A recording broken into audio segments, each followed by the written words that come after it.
congratulations on the film. It's an extraordinary film. It's an extraordinary performance. The first thing is you look like you had a lot of fun, because I know Richard Linklater has this reputation of being, very kind of easygoing. But you didn't have the kind of fun that Godard's actors had. You didn't have the same freedom. Apparently, Linklater said to you all on the first day, we can't do it like Godard did. We have to have rules. Well, it was not on the first day. It was many days before we started shooting. But sure, we had a lot of fun doing this movie. And I think Richard Linklater is a guy who likes to hang out, He likes to be with some friends and do some movies. And this is also why he made this movie, because he likes so much making movies and he wants to transmit his love of making movies. And so, yeah, he was just a cool guy to work with. And he told us, Godard is not giving a script to his actors, and he's sometimes not shooting his movie. We're not gonna do that. We're going to do the opposite. We're gonna prepare a lot because we have to recreate 59. We have maybe 5 times more crew than he had, so we have to prepare much more. He didn't have a hair department. We had visual effects. So you guess how much more work we had to do, and still try to make it like it's vivid and spontaneous and not made, So I want to ask you how you got into this, because you did all the things, you've done all those things I mentioned at the beginning. You've edited, you've done cinematography, you've also worked with the sales agent, and you've directed. You've made some shorts. You studied at ESRA, which is a school specifically for directing. And at what point did you decide you wanted to act, and how did that lead to making this film? Yeah, so I wanted to become a director, so I became in the movie.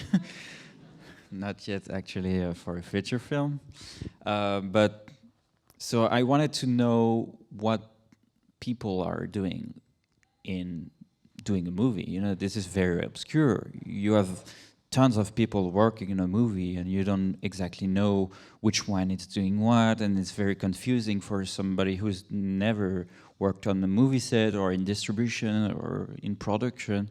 It's very different. And so I wanted to do every job, and acting was the one that was the most frightening to me, because you're in front of the camera and some people say, oh, nobody's judging you, but people are judging you when you're on screen.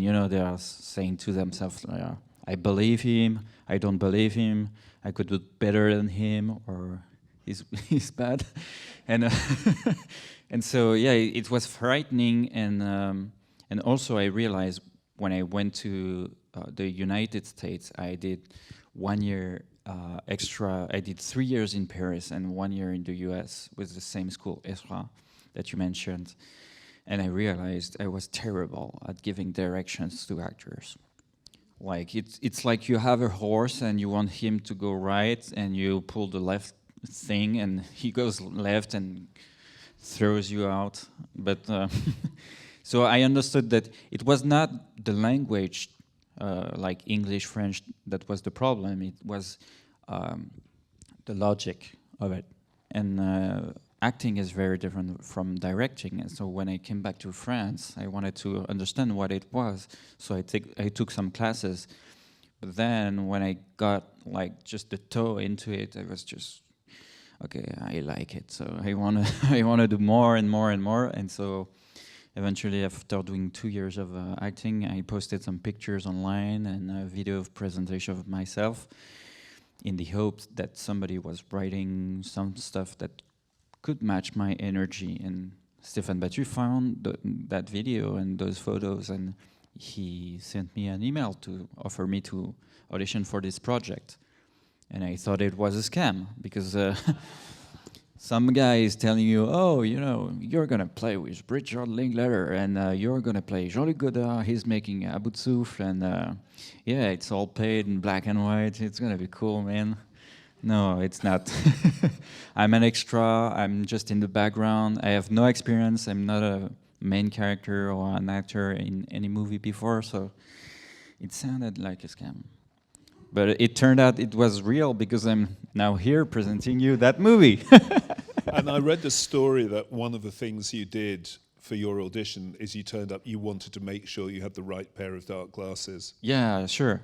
So there was a first audition just with the casting director.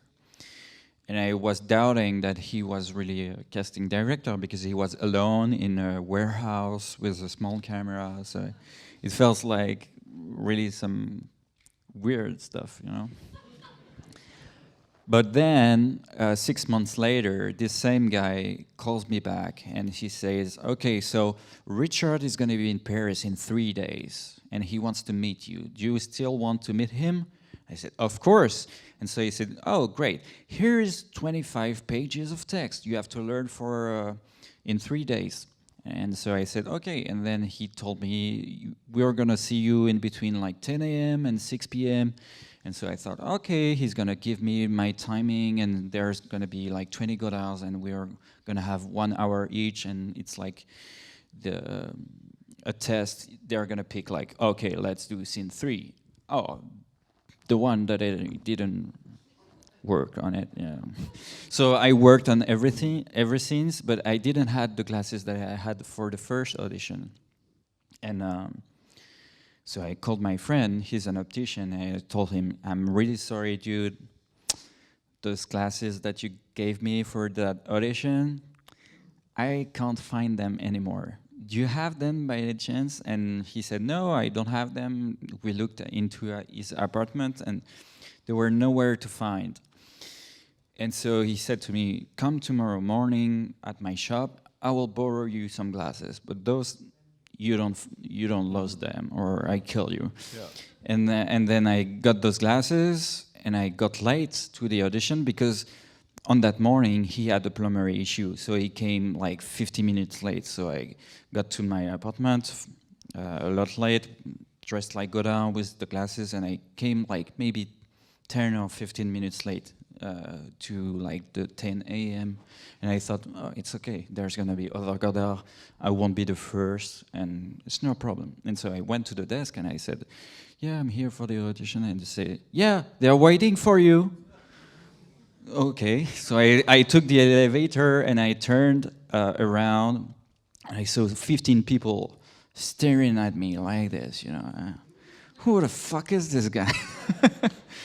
And so there is a crazy woman that says, you're late. And I say, yeah, of course I'm late. I needed those glasses. He said, what glasses? And so I explained the story. And I happened to know that 8 hours later, after auditioning with 10 different actors, she was the producer and she was handing me the script. And I didn't know she was the producer. And I asked her, are you really allowed to do this? And she said, yeah, I'm the producer. Who's better for giving you the script? Take the script and go home. And so I got home with the script and I read it, and Godard was on every pages. You saw the movie, like, he's everywhere. So I thought, they're crazy. They are hiring somebody who got late to play Godard and that has no experiences. And then I received a text from the guy who plays Belmondo, Aubrey, and he had an audition with me that day. And he told me, oh, you can't believe this. I get a call back. I come tomorrow, and the best thing is I'm going to play with another Godard. So I thought, oh, I don't understand this business. They give me the script, but they are auditioning for other Godards. And I said to myself, okay, well, we'll see. And 2 weeks later, they called me back and they said, yeah, you get the part. It's going to be you. And then I had a mixed emotion. I was like, finally, I get to do what I dreamt all my life to do. And also, this is going to be a shit ton of work. I'm on every pages. I've never done that. how am I gonna end up doing this? But turns out. And it must have been a very strange job for everyone because practically no one in the film is known except for Zoe Deutsch, who plays Jean Seberg. And you all have to play people who really existed, but you have to look like them, you have to sound like them, you have to behave like them. And with Godard particularly, I mean, it's really extraordinary how closely you've got those intonations and the looks, and you look like him. He maybe got a bit more hair than he did at the time. But what did you do to prepare? I mean, I understand that you read everything he'd written and seen everything he'd done up to that time, and after Breathless, you stopped because then his future was something you wanted to keep out of the film. Yeah, first of all, thank you. And yeah, Godard didn't want his actor to know what the text was in the scene that they were going to play, because in reality you don't know what you're going to say. And so I wanted to have the same approach for the character. I didn't want it to know what's going to happen next in his life. I wanted to know what does that feel to be Jean-Luc in 59 that hasn't done a movie and that all his friend has already done it, and he's the last one to almost miss that wave that became such a big wave after it. But at that time, they didn't really knew who they would become and if that would become something. And so it was interesting to just focus on, yeah, who is Jean-Luc? He has siblings. His mother is dead. She's got into an accident that she was on her bike going down the mountain. She got hit by a car. And then when Godard wanted to say goodbye to her, his family didn't want him to say goodbye to her because he robbed some books from his grandmother and he was seen as the black sheep of the family, so he's been excluded. And also, just before the shooting, he was with his girlfriend at the time, and she dropped him because he was not happy that she was working with another director, and she preferred to do another movie than his. And so maybe this is why the ending of this movie has been influenced, and he didn't knew, like, does love really exist or not? And I feel like this is like a thesis for Godard to understand, like, does really love exist? And we can see in the movie that sometimes Godard is like, no, I don't believe in that. And sometimes it's like, okay, shit, maybe love exists. I'm just fucked now. and yeah, so I understood that playing a character that existed and that is dead is a big challenge because you don't get to know if he's gonna say that it's good or bad, but still you have to respect who this person was at that time and try to portray him not being too gentle or too harsh with him, but with justice. And how did you capture his voice the way you do? I mean, there's a very particular Godard voice, maybe, you know, with a bit of a Swiss accent, but he delivered his, you know, his prognostications in a particular way. Did you, were there any particular clips of him speaking that really, you know, that were the ones that you studied to get to the essence of the Godard voice and the Godard delivery? Yeah, so for the first audition, the casting director asked us, and it's not just Godard, it's for every part, if they had archives of an interview, you had to learn that interview and do a replica of this exact interview. So I wrote down the text and I realized that there was a lot of repetition in his voice, a lot of words that were repeated, or hesitations, or expression that came always to like punctuate what he was saying. And so I wrote down this, and so I learned his vocabulary in such way. And then I tried to mimic the voice by recording myself on my phone and playing it back. And at first, it was horrible. I'm not an imitator of voice. This was the first time I was doing this. But soon enough, you get like a letter, then maybe a syllabus, and then a word, and eventually phrases, and then you can do paragraphs, and then you get better until the point that you can respond to any question in Godard. Like a lot of Richard Linklater's films, it's an ensemble movie. It's a movie about friends, people who spend a lot of time together, hang out together, get on well together, and obviously. Godard and his colleagues, his contemporaries in the Nouvelle Vague, were very close friends, and then later they weren't. But you've got that group of people, and then you've got the group of people who are making the film. So how did you create this kind of group feeling, the sort of esprit de corps among the characters in the film? Well, we had a good opportunity to do this with Richard just before the shooting. So during one month, we would sit down at a table and we would read the English version of Richard Linklater's text, and then we would play the French version, and then we would try some stuff. And so Richard was really welcoming ideas. And so if we had a joke or something, we would do it. And then if everybody was laughing, he was like, hey, wait, what did he say? And then we said it, and he stole from us, you know. But that is what art is, you know. You steal from reality, from your experiences or your dream, what you think is good. And then the art is packaging all this together.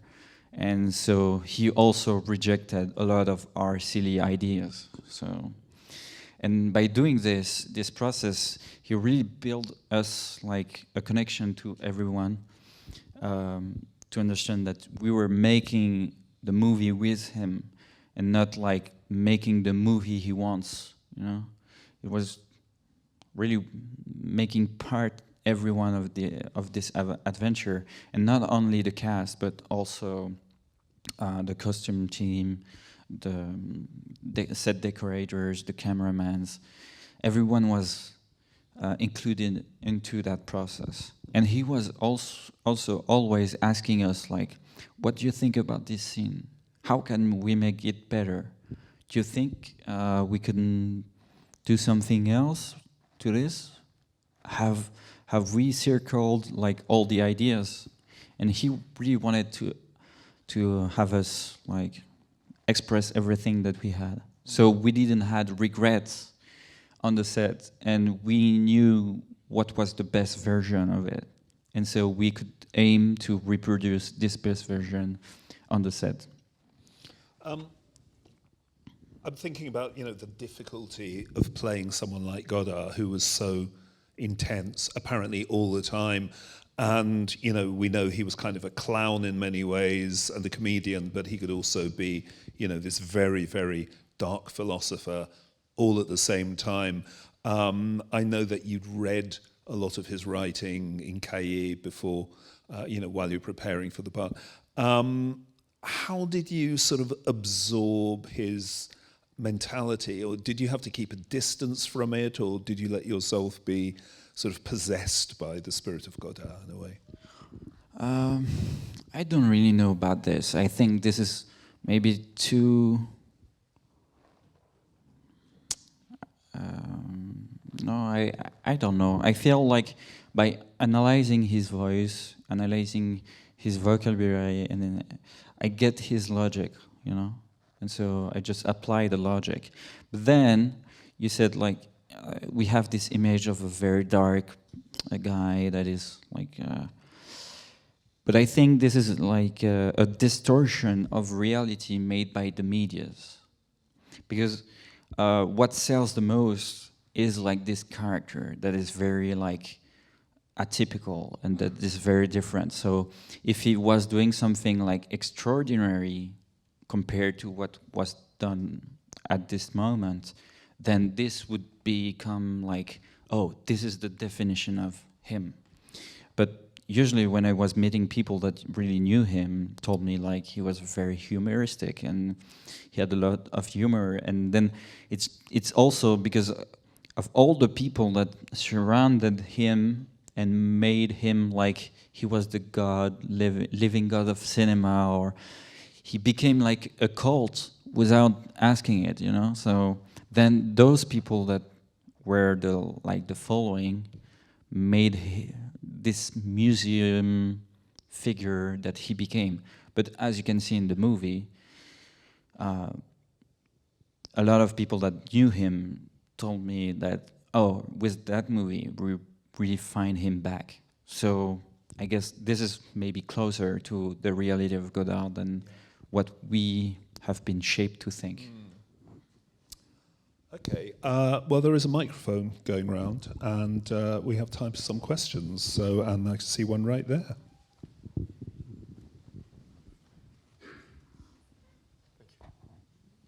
Thank you very much for the film. Really enjoyable. What did you learn from Godard about improvisation?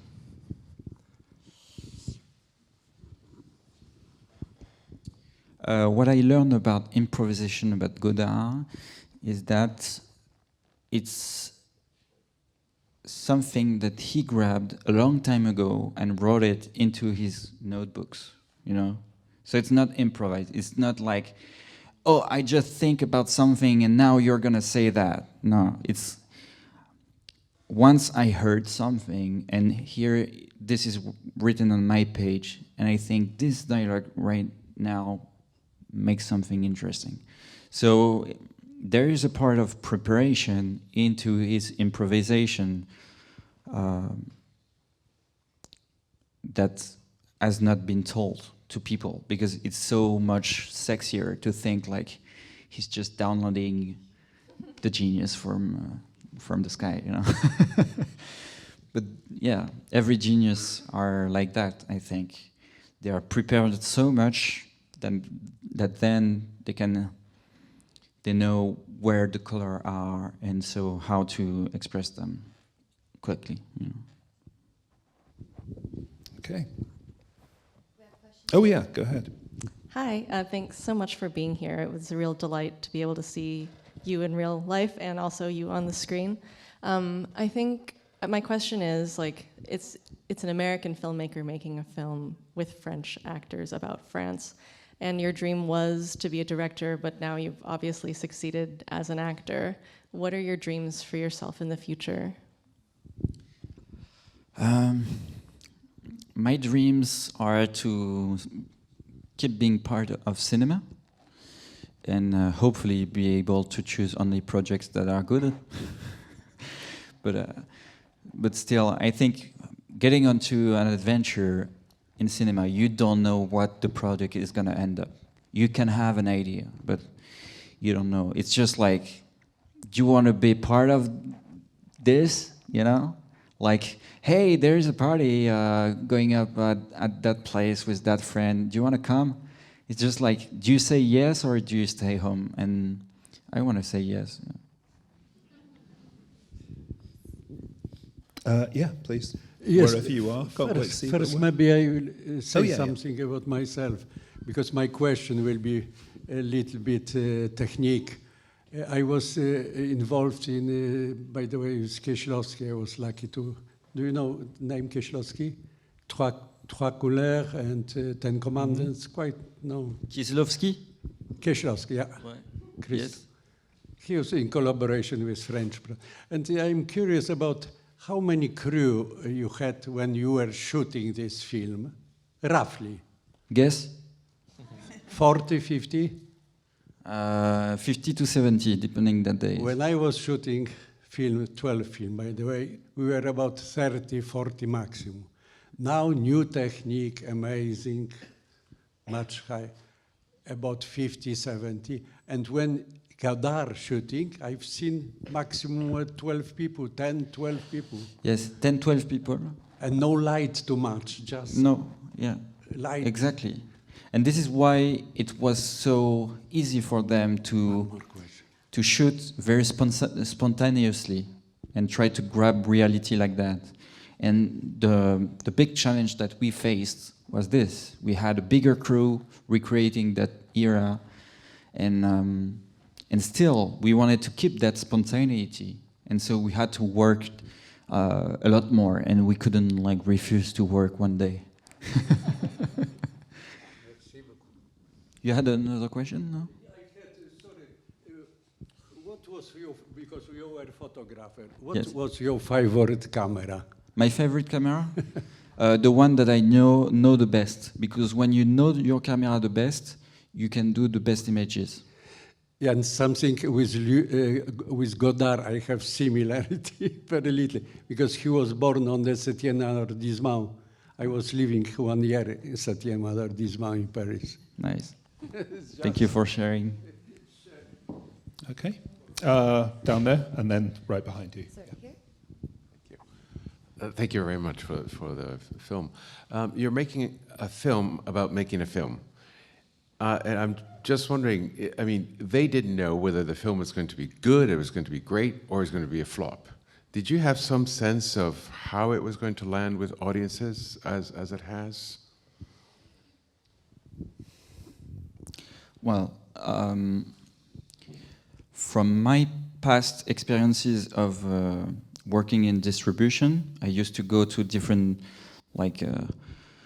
stands where you watch a lot of show reels or you read scripts that are gonna be produced. And so I knew in what pocket it could end up. But like from being like the total flop of like, oh, the American is going to Paris making a French movie, yeah, about Godard, yeah, about Aboutsouf, a movie that changed cinema forever, yeah, good luck, you know? I had this scale, and also like, but what if he succeeds? Because he's Richard Linklater, he delivered a lot of movies that are great. So I knew that there was that range, and I was hoping for this side, and this side happened, so I was very happy.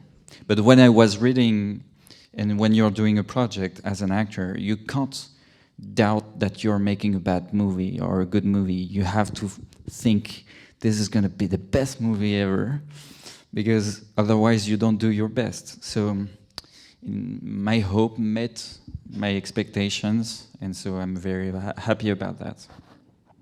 Okay, and right behind you. The film presents lots of ideas and views on what cinema is as an art form, as a creative process. You yourself have done all kinds of roles in that process. What does cinema mean to you? And has that changed as you've gone through different stages of that process? To me, the cinema is a shortcut to see the life through the eyes of somebody else. And if you multiply those experiences, it's a shortcut to know what humanity is. And then cinema, when you make a movie, is a great adventure. Okay, I think we've got time for a couple more.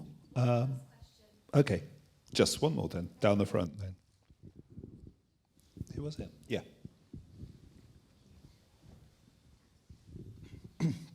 Congratulations on the film, it's fantastic. Mine's a more simple question. What was it like being transformed back into that era, the set? I don't even know if I want to know the full answer, just because you felt fully lost in Paris. What was it like being there?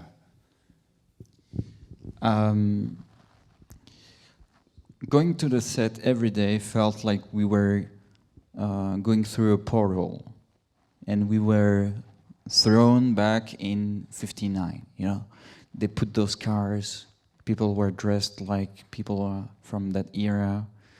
So the only part of like the scenery that was nowadays was the crew, like with their numerical camera and their T-shirt of nowadays and stuff, and green screen also sometimes. but really it felt like at the end of the movie, I felt like my reality is 59. And then when 2024 came back every day, it was kind of sad to me. Yeah. Because the cars looks fantastic because they selected the best cars that there was back then, you know. And the suits were great too. I didn't have my phone all the time to check social medias and stuff. And people would bring me water if I was thirsty. So, yeah, all my assistants were gone, you know. But I've been one of those assistants, so I really understood like what it was, what it meant, and I was just really grateful of having been able to live a dream that I had, because not everybody gets to live their dreams. So, and I really felt also that this didn't really happen, and I had to look at pictures to convince myself, yeah, it happened. You made that movie. Don't doubt this, because once it's gone, it's just 1 month that you are doing this stuff. It's not your life, and then you go back to your life, and nothing has changed. You know, the movie is not out. Nobody knows about it. You know, you say, "Hey, do you know Richard Linklater?" I don't know. Do you know Godard? Not that much.